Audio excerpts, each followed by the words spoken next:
તમારી બાઇકનું LED wiring કરવું છે તો ચાલો બતાવું આ વિડીયોમાં। સૌપ્રથમ વાઇઝર ખોલી લેવાનું છે બરાબર સારી રીતે, અને આની હોર્નની સ્વિચ છે જેનો વાયર જેવો છે વાઇઝરમાં, એ વાઇઝરમાં વાયર અંદરથી આ રીતનું આવશે અંદર, ને એનું આ સોકેટ આવશે જેમાં બ્લેક કલર સોકેટ અને બે જે પિનવાળા સોકેટ છે અને વ્હાઇટ સોકેટ છે।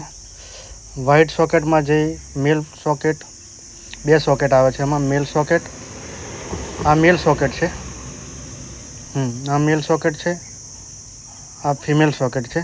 ફિમેલ સોકેટમાં જે પીળા કલરનો વાયર છે એને નિકાલ લેવાનો છે અને સોકેટ બરાબર લગાવી દેવાનું છે પાછું, અને એને પીળા જે વાયર છે એને આ સ્વિચ ઉપર I3S સ્વિચ ગમે તે ગાડીમાં આવતી હોય છે, એના 4 વાયર આવે છે સોકેટમાં, બ્લેક કલરનું સોકેટ આવે છે। તો એના એક લાલ કલર અને એનો સામેનો ગ્રીન કલર, બાજુવાળોની સામેનો ગ્રીન કલરનો વાયર નિકાલ લેવાનો છે, જોઈ લીધું તમે। અને સોકેટને પાછું સારી રીતે લગાવી દેવાનું। જે સ્વિચનો વાયર લીલા કલરનો વાયર છે કે લાલ કલરનો વાયર તમે પીળા કલરમાં લગાવી દેશો, જે હોર્ન સ્વિચમાંથી આપણે નીકાળ્યો છે, અને બીજો વાયર છે બ્લેક કલરમાં, વાયરિંગમાં ગમે તે બ્લેક કલર હશે જ એમાં લગાવવાનો છે, જે બેટરી ગ્રાઉન્ડ છે। લાગી ગયું છે, વાયરિંગ મસ્ત થઈ ગયું છે જોરદાર, અને બટન ઓન ઓફ ચાલુ બંધ કરીને લાઇટ બી લબક ઝબક થાય છે, જોઈ શકો છો તમે।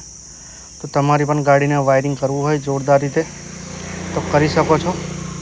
આ જ રીતે વાયરિંગ થઈ જશે જોરદાર, તમારે કોઈ પણ મેકેનિક પાસે જવાની બી જરૂર છે નથી। તમારે પણ આ રીતનું કામ કરાવવું હોય તો આવી જાઓ મા ઓટો ગેરેજ નિમેટા સાકરિયા।